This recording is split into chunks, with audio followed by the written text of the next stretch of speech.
coronavirus, Corbett's team sprang into action. It was easy for my team to jump on the vaccine development so quickly because we've been studying coronavirus vaccine development for about 7 years prior to the beginning of the pandemic. Over a weekend, their previous research was adapted to work with the genetic information for the new virus. Before a global pandemic had even been declared, they were able to provide a template to scientists at Moderna, who then developed a COVID-19 vaccine in record time. About 5 million lives were saved globally with the vaccines that we helped develop. In addition to her research, she also became a spokesman for the vaccine, reassuring her community of its safety and efficacy, while also inspiring a new generation of scientists who look like her. The truth is that it's bigger than me. It is about providing a beacon of hope to younger generations of female and Black scientists who are interested in science but have never really seen anyone like them be a scientist. Now an associate professor with her own lab at Harvard, Dr. Corbett may have been one of the first, but she works tirelessly to ensure she won't be the last.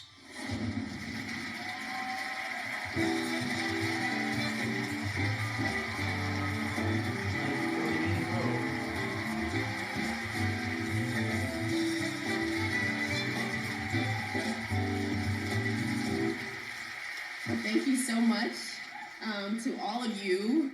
Byron, let me just say this. When I was a young girl, 16 years old, thinking that I wanted to be a scientist, I never, ever saw a scientist in a room like this. And honestly, I hope that moments like this will inspire other young girls to become scientists. It's not all glitz and glam, but it's fun. And you get to discover things, and you get to help people. And so that's really important. So aside from you, Byron,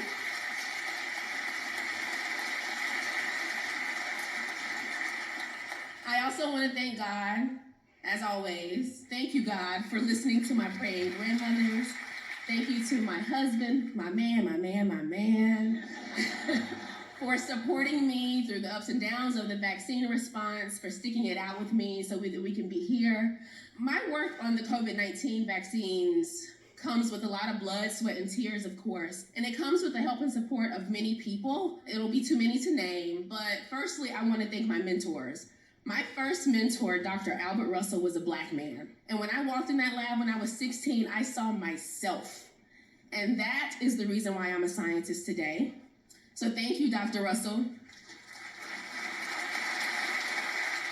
Thank you to my mentor, Dr. Barney Graham at the NIH, to all of my team members, Olu, Jeff, Annie, Cynthia, and many, many more, to our collaborators, of course, to Moderna for trusting us to run the vaccine development exercise. The one thing that I always like to do in a room like this is to leave us with this one fact, because they will never tell you that Black people are supposed to be scientists, but when I say that I'm living in my ancestors' wildest dreams, I really mean that.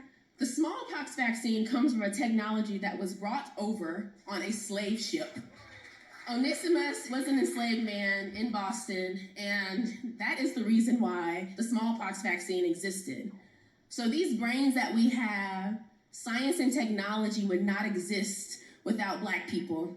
So thank you for celebrating us now and forever. Thank you.